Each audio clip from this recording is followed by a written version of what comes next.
This is Captain Ross with 3B's Captain School, and this video is Firefighting and Prevention as part of our deck video series. Welcome to another video in our deck series.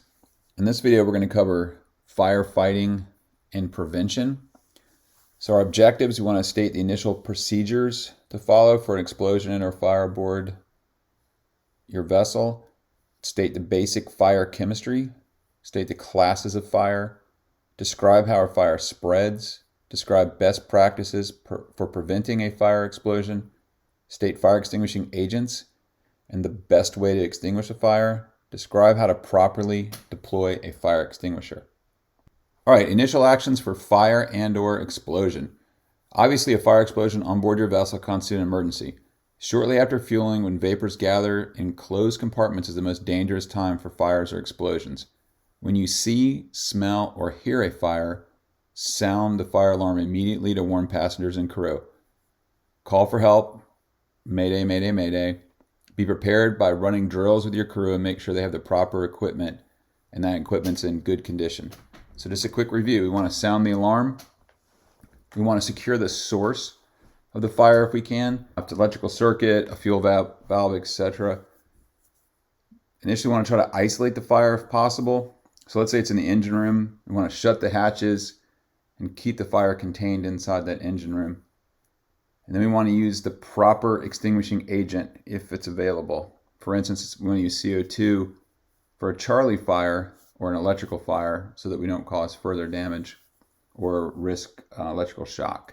Once out, or once the fire has been extinguished, we want to post a reflash watch and head to safe harbor, either under our own power if we can, or through a towing company, commercial tow, or rescue unit, Coast Guard or state. One of the things that I always caution people against, though, if you use an installed CO2 fire extinguishing system, like let's say in the engine room, you don't want to access that engine room again. Your day's done. You want to go ahead and get a tow into port, because CO2 puts the fire out basically by removing the oxygen. So you still have heat and fuel, and then once you introduce oxygen by opening a hatch to it, you can have a reflash, and now you've already used your primary extinguishing agent and you have a fire again. So let's talk about chemistry of fire. Fire is a chemical reaction known as combustion. It is defined as the rapid oxidation of combustible material accompanied by a release of energy in the form of heat and light. So we use a triangle to basically visualize or describe the three sides or three components of a fire. And the triangle has the three sides. We have fuel. I'm going to use my cursor here to point them out. We have fuel, oxygen, and heat. So in order to extinguish a fire, all we have to do is remove one of the sides of this triangle.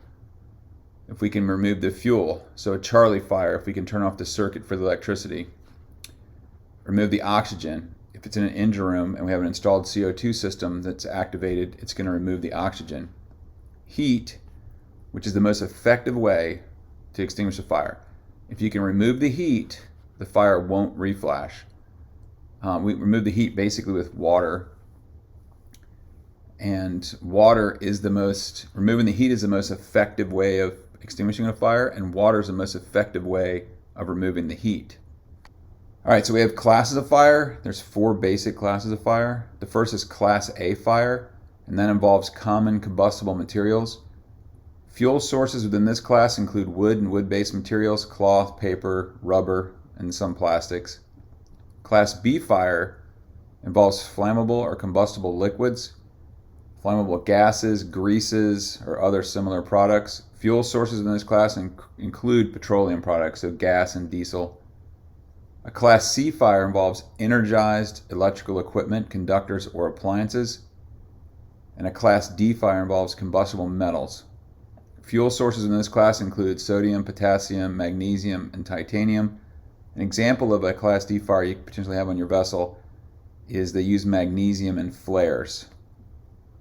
So if a flare is burning on your vessel, like inside your vessel where it's not supposed to, it's initially going to be a Class D fire before it catches the carpet and furniture and everything on fire, and then it would be a Class A. So how does fire spread? It spreads through one of three or all of three processes. The first is radiation, and radiation is the emission of energy in rays or waves. Heat radiates through open space in straight lines at the speed of light. Radiation is a type of heat transfer you feel when you sit in front of a fireplace. And this is controlled by using water fog as a shield. So if you're in a vessel large enough to have a fire main and fire hoses and nozzles, one of the nozzle settings for the very nozzle is full fog.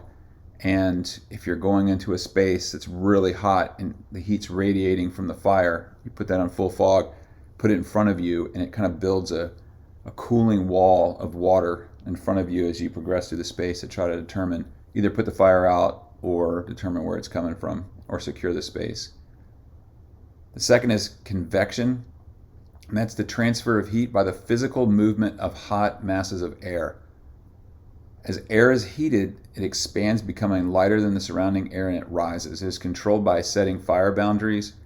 So this is the kind of heat that we want to close doors, hatches, and scuttles so that the hot air masses don't rise up through other compartments of the boat, potentially causing fire in other places.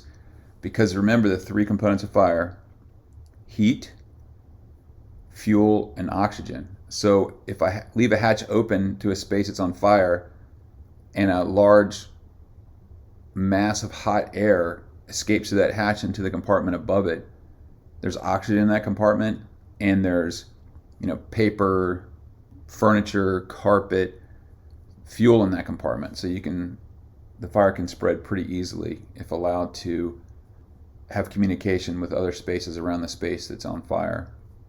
So conduction is the last of the three, and it's the transfer of heat within or through a material.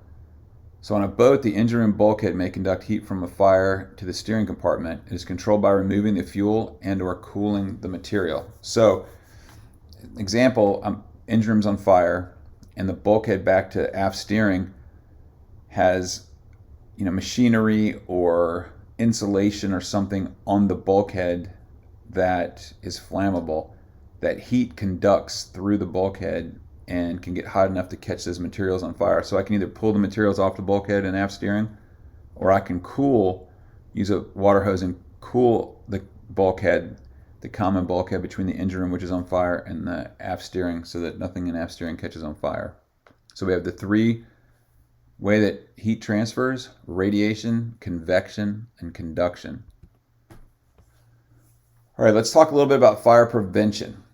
So in dealing with a fire on a boat, the single most important consideration is prevention. And basically, if you can prevent fires on your boat, you're much better off than being a really good firefighter once a fire started.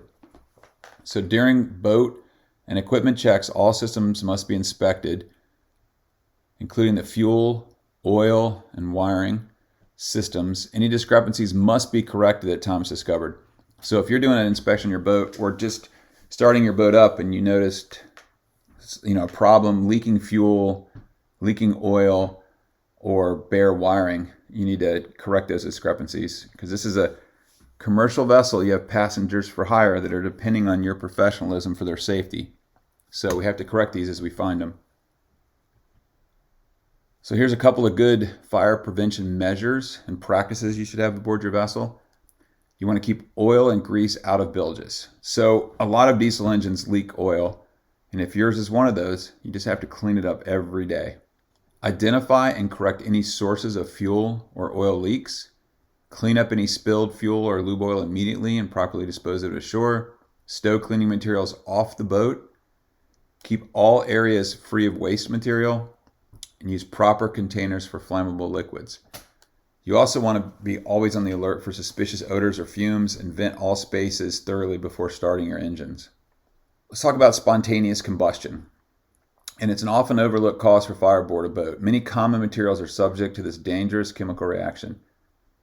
A spontaneous ignition can easily occur aboard a boat when an oil or paint-soaked rag, especially like rags soaked in linseed oil, is discarded in a warm area with no ventilation, like the engine room or steering compartment or another engineering compartment. The oil will oxidize on the rag, which creates heat, The heat produced by the oxidation process increases oxidation, which produces even more heat. It's basically like a positive feedback loop. And as this oil oxidizes, it creates heat, and that heat creates more oxidation, and then that oxidation increases oxidation, which produces even more heat, and it just keeps building and building and building in this positive feedback loop until you have spontaneous combustion. You'll have a flame. Remember that 3 parts of the fire triangle. You have fuel, which is the oil and the rag. You have heat, which is produced when the oil oxidizes. And then you have oxygen, because it's available in the space. So that's spontaneous combustion. Electrical systems can short and cause a fire. So again, if you have bare wires or bad connections, you want to make sure you take care of those. Also, if you're fixing anything electrical on your boat, make sure you use marine grade electrical parts, connectors, and wires. Also, charging batteries. So if you have a separate compartment or in the engine compartment where your batteries are being charged, they emit hydrogen, which is a highly flammable toxic gas that is potentially explosive. It is lighter than air and will rise when produced. Adequate ventilation to remove hydrogen from the space is necessary to prevent fires. Let's talk about extinguishing agents now. All right, extinguishing agents are defined as anything that eliminates one or more sides of a fire triangle. When any one is removed, the fire can no longer exist. Although removing heat is the most effective way to extinguish a fire, and water is the most effective way to remove heat. So we can remove any of the 3 sides and extinguish a fire, and we can use all kinds of, there's a bunch of different agents, chemical agents, CO2, foam, that we use to remove different sides of the fire triangle. But removing heat is the most effective way to extinguish a fire. Water is the most effective agent to remove the heat. So extinguishing agents can be applied in more than one way. Selecting the most appropriate agent and delivery method depends on the situation. They put fires out by cooling, smothering, by breaking the chemical chain reaction, or by diluting or preventing the fire from getting oxygen. So let's look at some of these primary extinguishing agents. So we have that Class A fire. Remember, it's common combustibles like wood and wood-based materials, cloth, paper. We can use water, dry chemical, or foam. And they primarily work by removing the heat and or the oxygen. Then we have Class B fires, which is flammable gases and liquids. We can use aqueous film-forming foam, or AFFF, CO2, or dry chemical. And these all work by removing the oxygen element. We have Class C fires, and these are energized electrical equipment, conductors, or appliances. CO2 or dry chemical is our primary extinguishing agent. They remove the oxygen. So CO2 is very cold, so it'll temporarily remove the heat, but it doesn't remove it completely. But what it does do is it basically smothers the fire, won't let it have oxygen. And then Class D, combustible metals, such as sodium, potassium, magnesium, and titanium. We want to use high velocity fog. So that's water in a high velocity fog application method, and or sand. And those remove the heat and oxygen elements from the fire. Fire extinguishers are approved by the Coast Guard based on their extinguishing agent and the amount of extinguishing agent that the extinguisher contains. All portable fire extinguishers must be capable of being carried by hand. So what makes a fire extinguisher a portable fire extinguisher? It's small enough that you can pick it up and carry it by hand. Make sure that you use non-conducting extinguisher when fighting a Class C or electrical fire. So CO2 is the best agent for that. The location and size required is based on Coast Guard regulations related to the length and brake horsepower of the vessel. And if you're looking for specific sizes, as far as what fire extinguishers are required, remember to look at our UPV rules and regulations lesson earlier in this course. All right, so to properly use a portable fire extinguisher, we want to remember this easy memory tool, PASS. And PASS is just an acronym that stands for pull the pin, aim the extinguisher, squeeze the handle, and sweep the extinguishing agent side to side at the base of the fire. So pass, pull, aim, squeeze, sweep. We're also going to cover a little bit of damage control here in our firefighting section, because you'll often have some damage control repairs that you need to make following fire and your efforts to extinguish the fire. So damage control and temporary repairs are sometimes required when underway. Damage control is the process of preventing further damage and making repairs to enable a vessel to continue on its current voyage or return safely to port. There are numerous types of damage that can occur underway, including from a collision or an elision. Remember to announce potential collision to the passengers, crew, and take all actions possible to avoid or lessen the severity. So a collision is when two boats collide, and an elision is when a vessel collides with a stationary object, like a pier or a bridge or something stationary. Holes or cracks above the waterline in the hull. Holes above the waterline may be more dangerous than they appear. As the boat rolls, they emit water into the boat above the center of gravity. This reduces the stability of the boat. Plugs or patches on the inside or outside of the hull should be used to cover these types of holes.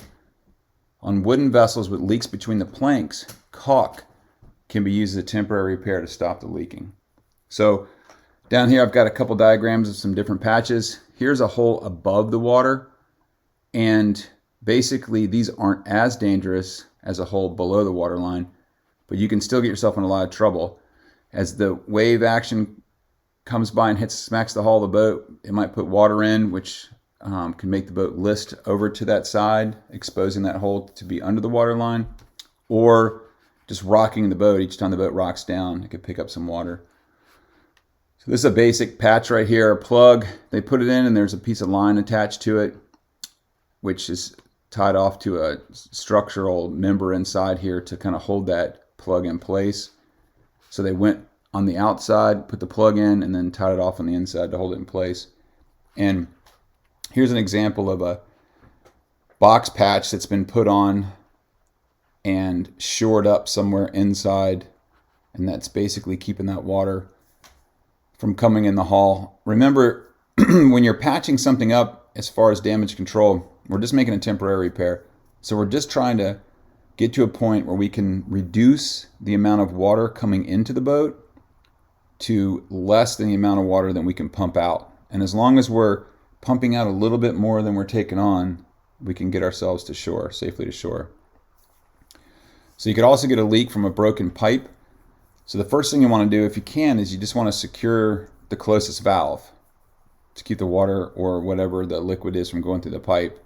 If you need to use it, if you can secure it, and then it's something that you need to use, like raw water cooling on your engines or some other system that you need to have that water in that pipe, you can patch it. There's a couple different methods here. This is a soft patch. So basically they've used a piece of material or rubber and some wedges to fill in that space. And then ideally you would cut these wedges off and then wrap another piece of rubber on the outside and secure it with a piece of line or something to hold that patch in place. And you can see from this cross cut of the pipe, you lose a little bit of the space inside the pipe, but you're not leaking water or whatever the fuel or whatever the fluid is. And then we have a Jubilee patch, and these are patches that are pre-made for pipes of different sizes. And what you do is take a piece of rubber, lay it across the hole or crack in the pipe, and then you secure this Jubilee patch around it, and then you screw the two flanges together as tight as you can to affect that patch. Ideally, if you have a pipe leaking, you secure the source of the liquid going through the pipe at the closest valve and keep it secured till you can get in. This concludes our firefighting and prevention video in our deck video series. Please check our YouTube channel for our other videos.